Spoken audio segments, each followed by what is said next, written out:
Welcome to the Be a Paid Speaker Now podcast. I'm your host and speaking coach, Deborah Deras, known as the top Latina peak performance speaker. This podcast is here to support you with strategies and best practices of paid speakers so you can find out what works and what doesn't, so you can achieve success with ease and grace in your speaking career. Enjoy the show. Are you a speaker, coach, or consultant and need support with marketing your digital courses and programs? Does doing your newsletter and all of the back-end website updating drive you crazy? Not to worry, I have a great resource for you.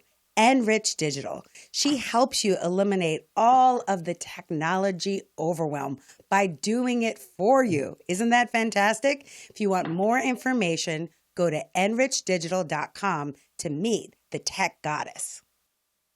Welcome back to another episode of the Be a Paid Speaker Now podcast. I am Deborah Deras, your hostess with the mostest, here with a couple of gifts before we get started. Everybody loves a gift, and I love to give.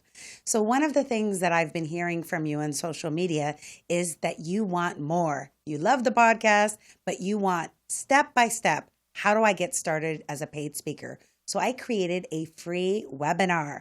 It has 5 steps to get started to be a paid speaker now. It's easy, breezy, and you could follow it just from the seat of your own home. You go to deborahderas.com/speak now. And for those of you that want coaching, you want to pick my brain, know where to find gigs, how much to charge, you could go to my website, deborahderas.com, and click coaching. Okay, friends.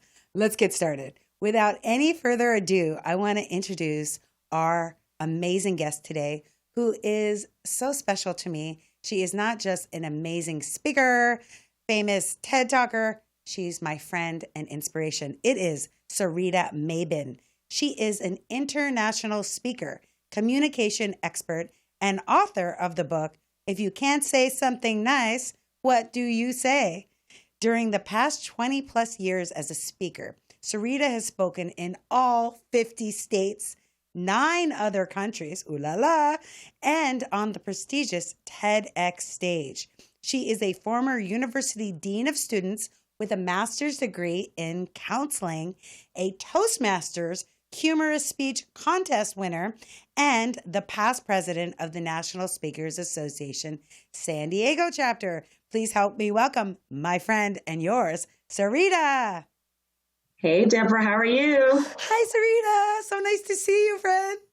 Yes, this is great. This is great. I'm glad to have a chance to chat about how to get paid as a speaker. I know. I was just telling the story on one of my podcasts about my first ever speaking engagement.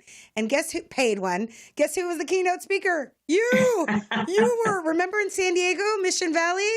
Yeah, I think that was like in 2000 or something like that. Exactly. In 2000. So we have been, that was 19 years ago, Sarita. Wow. That's hard to believe. It was so long ago. I've been saying I've been a paid speaker for 17 years and it's been 19 years. Oh, well. Thanks for refreshing me. But you have always been my inspiration. I consider you a mentor in my mind. You're just a powerhouse. And I was just so excited to bring you to the audience here because you're amazing, friend. Oh, thank you. Nice, kind words. Yes. And when I see you on social media out there constantly speaking, I just was like, oh my God, I got to have her on the show. So I just want you to let everyone know what inspired you to go from dean and professor to an international speaker. Well, it's funny because I tell my clients this in a very hushed tone. I whisper to them. And after they've paid me big money to speak, right, I whisper to them, hey, you can get a free speaker at any major university. And when I worked at 4 different state universities in my other career, one of the other duties as assigned, if we wanted, was to go speak on behalf of the campus. Oh. But it was always free. We got a keychain, a T-shirt, a mug. And so I was doing quite a bit of speaking in my other career. And every time I'd speak and they'd give me my little tchotchke gift, they would whisper, you missed your calling, don't you? Ah. And so I was getting feedback that speaking was something I was good at. I was feeling it and I was enjoying it. And in my roles in student services, dean of students, director of new student programs, residence life, I had all the student services jobs. I was doing speaking with to new students, their parents, training staff. And so I kind of started getting feedback from my own experience and from others that, hey, this is something you're pretty good at. And you know what's great about you, because I've sat in several of your speaking engagements, is you're freaking funny, Sarita. How did you get to be funny as a speaker? Is that just like your natural personality that you're humorous? Well, it's as my late mother used to always say, she was a wealth of wisdom growing up. But one of her expressions was, you got to laugh to keep from crying. And because I spend a lot of time speaking, as I always call it, on the dark side of communication, talking about the difficult conversations, talking about coworkers who get on your nerves, right. Bosses who take credit for your ideas. I spend a lot of time talking about some of the challenges we have in the workplace. And so, when you touch a pain point, it's always a good coping strategy to be able to see the humorous side of that pain. And so that is kind of how, that's where the funny comes from. Yeah, funny comes from pain that has now been resolved. And it's such a different world going from academia and because I got my master's degree in counseling and was a professor for many years, but going from that education world to the business of speaking, because it is a business. I try to emphasize that to everybody listening, that they know that it's a business and you have to work it like a business. How did you learn the business aspect of it to be able to be in the game for over 2 decades? Yeah. Well, the National Speakers Association, as you well know, is a wonderful resource, a lot of information on how to do the business of speaking. And as they always say, it's an organization of experts who speak for a living. So everybody has their expertise, but learning the business of speaking is a whole different story. So that's been helpful. And then I actually started my career, my first 5.5 years, I was with the seminar company, and I watched how they did it. And one of the early strategies that I adopted after the seminar company went away, and I was kind of thrust out on my own in 1999, was being able to do speaking as a marketing tool.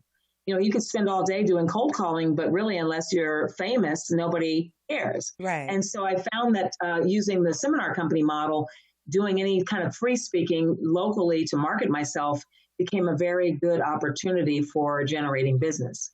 Yeah, I mean, that's like the first step that I recommend to people when they want to get paid to speak is get out there and do pro bono speaking. Let people see you, hear you, feel you, and then have your audience become your sales team. If you do a great job, they will market the heck out of you, right?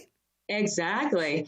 Well, and it's so funny. One of my favorite stories to tell, which I think kind of amplifies really how I've grown my business. I always tell the story about how I agreed in a weak moment to drive 60 miles out into a desert community from San Diego to do a free dinner talk for chicken dinner and no fee. And I was cursing all the way, thinking, why did I agree to this? I'm driving in the middle of the night into nowhere. And so I went there, I spoke. I didn't even have my book at that time to sell in the back of the room. So it was really just totally, kindness of my heart. I drove out there, spoke. And then a couple of years later, I got a call from the first ever women's conference in that area. And I said, how did you find me? And they said, we looked at all the people who spoke at that particular association, all their dinner. Wow. And then literally 6 months later, I get a call from a big biotech company in the LA area wanting me to speak for their, I think they call it their wellness month in October for their whole staff. And I said, where did you find me? And they said, well, our advisor who does our wellness programs was at this women's conference. And so on and so on and so on. And so I could tell 100 stories like that all started with some free thing where somebody saw me, and so on and so on. And how many free things did you do? Like how long and how often did you do that? Well, it's so interesting because I learned early on from someone you may have heard of, Mark LeBlanc, who talks about the growing your small business. And he had said something at an NSA meeting here in San Diego, right about the time that the seminar company went away and I was thrust out with 4 months notice on my own. He had said, find something you can do consistently every month. He said, speak for free once a month, go to a networking event once a month, and write an article once a month. And I was kind of slack about the article writing, which of course now has turned into blog writing. Right. But I'm still kind of slack about the writing of articles. But I was very diligent in the early years about going to a networking event every month and trying to find some organization I could speak for every month as well. And in fact, I have my Sarita's free speaking list, which I'm happy to forward to you for the viewers and the listeners. Oh, that would be so great. We'll just put it along with your website in the description box so that people can get that. I love that you talked about the free speaking thing, because when I first started, there was an organization called the Latin Business Association. And because I was in my early 20s, I wasn't taken seriously by men, maybe even now. So I felt like when they wanted lunch or dinner, it wasn't really lunch or dinner. It was like, hello, Deborah Deras. And I was like, okay, I can't deal with these men right now. So I started a women's group. It was like a Latina group. And as the leader of the group, I would speak every month. It was just like organic. And I would give 20 minutes of speaking. And guess what? Princess Cruises, State Farm, Farmers Insurance, they all hired me from hearing me speak, but it was consistent. Every single month I was speaking there. Every single month I was going to Toastmasters. Every single month I was going to the National Speakers Association, plus other groups because I was like an adrenaline addict. But you know I'm in recovery. So I love it. That is such great advice because you all know success leaves clues. And one of the other things go ahead. Go ahead. One of the other things that you have done that I think has set you apart and put you on the map was doing a TED Talk, right? Doing that. And it's hilarious if you guys look up Sarita Mabe and go to YouTube, right? They can find your TED. Yeah. But how did you book the TED? On YouTube, exactly. And that TEDx experience was interesting because, a lot of people now are interested in doing the TEDx talks. And I did mine in 2012, which was probably only several years after they really kind of got going. And so people didn't even know what that was. Right. Now everybody wants to do one. But when I think back to how I happened to be doing it, I actually met a woman who was on the committee and she was telling me about the event. And I just said, well, I'd love to attend. So I think the first step when you're interested is to go to an event, support the event, and get to meet the people who coordinate it. And then, of course, I asked the $1 million question, well, how might I get to speak at the event next year? And she says, well, you have to audition. The people who coordinate it want to see you in action. So that's where free speaking came in. I happened to be speaking at a SCORE women's breakfast. SBA has the SCORE program where they give free advice, free workshops. Right. Have a women's breakfast, and I did a free women's breakfast and invited the decision makers from TEDx in San Diego to the event. And so it paid off doing the free speaking event because really, back to free speaking, it's a perfect showcase. But when you have clients that say, hey, I want to see you in action before I book you, that's a great way to invite them to see you. And so the TEDx America's Finest City folks came as my guests, and they saw me, and that's how they end up selecting me to. So you invited them, or SCORE invited them? I invited them. In fact, the real perk when you speak for any kind of a free event, this occasion happened to be SCORE Women's Breakfast. But no, whenever I speak for anybody, including them, I invite who I want to invite as the speaker. So they say, oh yeah, we're willing to comp a couple guests. And so I invited two people. One was the lady on the committee who I had met, and the other one was the decision maker who selected the speakers. And that's the perfect strategy because besides our sizzle reel and our video, the best way that someone's going to get to know that we can deliver in front of an audience is actually seeing us in action. That's right. And I feel like, it's funny, my latest sizzle reel, which is now already 3 years old, I can't believe, but it's pretty good. I've had probably over the 20 some years, I've had several iterations of the speaker reel, but this one actually is a pretty good one because it does show some audience. I think the biggest challenge with our videos is it doesn't always show the energy that you can feel in the room. Right. And I feel like for me, that's one of my strong suits is getting the audience engaged and getting the energy up. And sometimes videos don't fully demonstrate that. Yeah, we were cracking up when we're in your audience. You're like, hilarious. It's almost like watching a one woman play. When you see her TEDx on YouTube, you'll be able to see that. And I did check out your website and your sizzle reel. And probably over the 20 years, I think I'm on my fourth sizzle reel. So I haven't. That's right. Yep. And in fact, it's funny because even though I've been speaking, I guess now I left the University of California in 93. So I guess technically I'm 26 years in. Whoa. But as I mentioned, 5.5 of those was with the seminar company. Right. 1999 was when I went out completely on my own. And so that's when I had my first sizzle reel. So I too think I think I'm on my fourth one as well, come to think of it. So when I saw you keynote in 2000, that was like you had only been out a year. How did you become such a great because delivering a keynote is different than giving like a speech or a workshop. You might have 1,000 people in the audience and they're all looking at you like, what you got? Right? Yeah. Well, one of the things when I was with the seminar company, one of the things that was really cool about that opportunity is their public seminars were lost leaders. They weren't making any money on those. Uh-huh. Those were marketing opportunities to get us into events and companies. Got it. And that's how I got the idea, by the way, to do the free speaking as a marketing tool, because I saw that that's what the seminar companies did. And so we were required to do a little sales pitch about, hey, bring me into your event, bring me into your conference, bring me into your offsite. Right. So even when I was with the seminar company, I was actually being sent out to do keynotes. Oh. So I had already had 5 years, in addition to that long, dreadful day. I don't even know how I did that, 9 to 4, Oh, 9 I to know. 4, 9 to 4. But in addition to those long days of public seminars, I was also doing some offsites and staff development at companies. And then they also sent me out to do some keynotes. And I did have a small handful of my own clients as well. But really, I was getting fine-tuned during that 5.5 years. And not to mention the 13 years of keychains, T-shirts, and mugs Right. when I worked in the university. So I had 13 years working in the university world.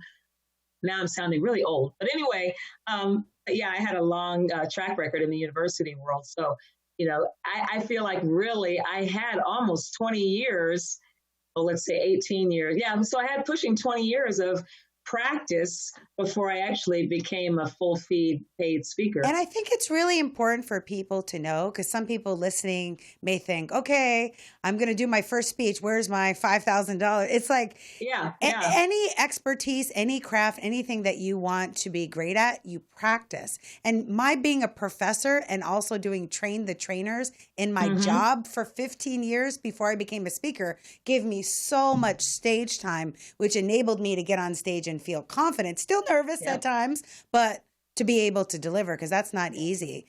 So exactly. Well, it reminds me, I don't know if you're a fan of Malcolm Gladwell, the author. He talks about his book, The Tipping Point, which was one of his first books. He's written a few since then. But in his book, The Tipping Point, he talks about how anybody who is good at anything has to have done, on average, 10,000 hours. And so I did the math over 5.5 years, over 13 years. I did the math of all the speaking I had done before I was really technically on my own. And it was well over 10,000 hours. He talks about a little known group called the Beatles, who had an opportunity to travel around as an opening band in Europe for probably 10,000 hours before they became the Beatles. Wow. And so he gave many examples of people that are good at things, but he talks about little known practice that they had for 10,000 hours prior to becoming known. And that's probably the best advice you could give people that are listening. If you want to be paid to speak, make it your mission to get out every single week and speak.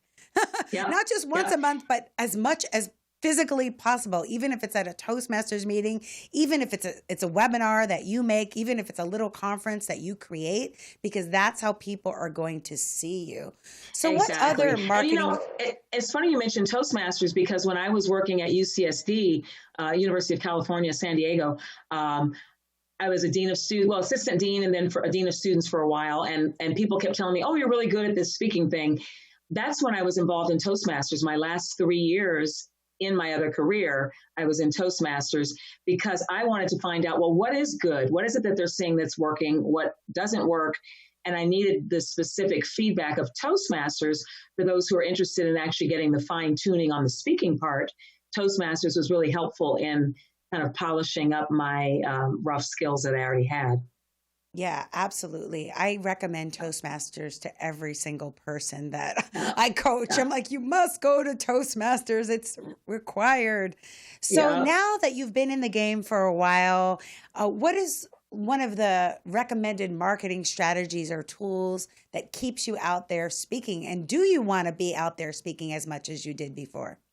Well, one of the other things that when I send the link to the PDF with the free speaking, I've recently added to that a job description that I put together for a marketing person. Oh.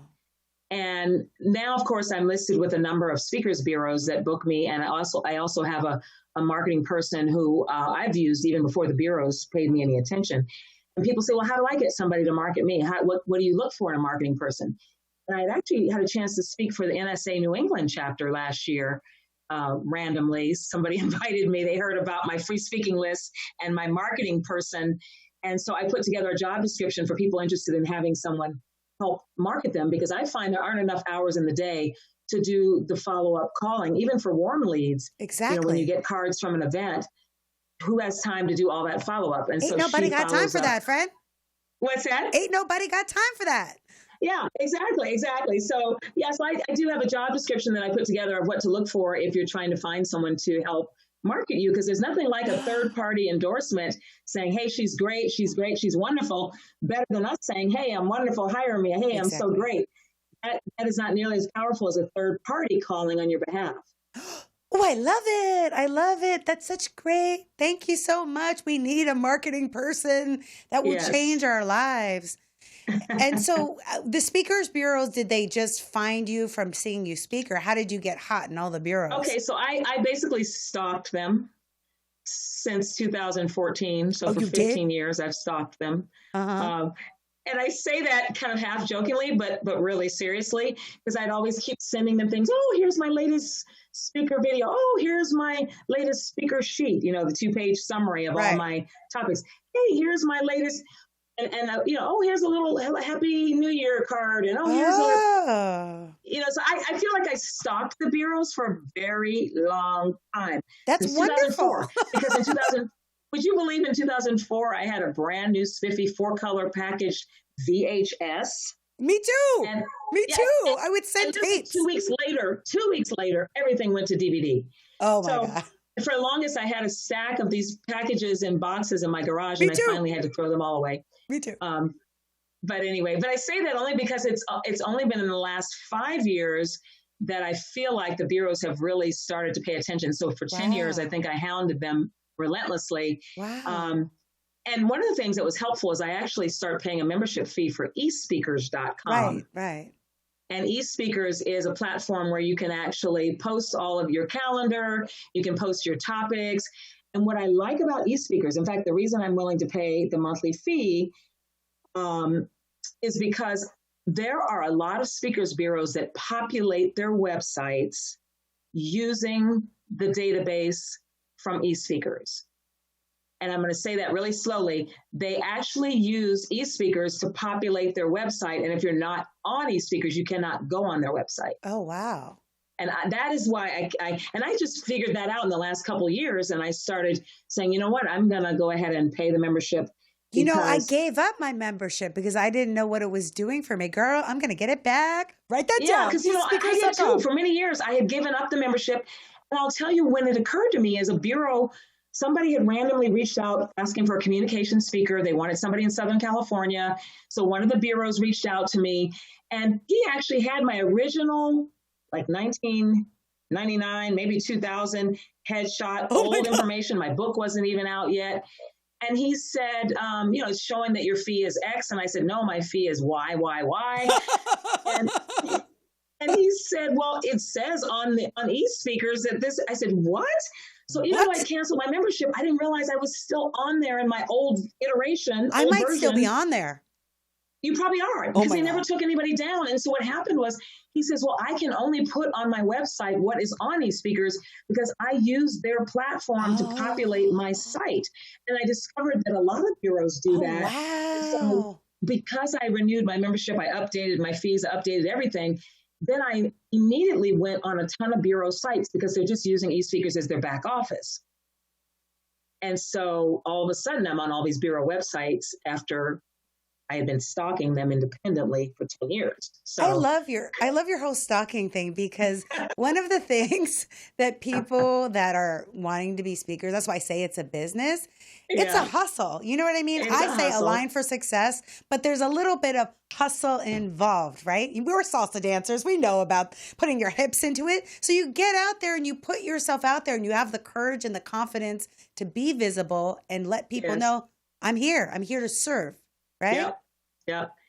And I think the sad thing is there's so many bureaus out there looking for speakers that fit so many different criteria and categories, but they don't know those speakers.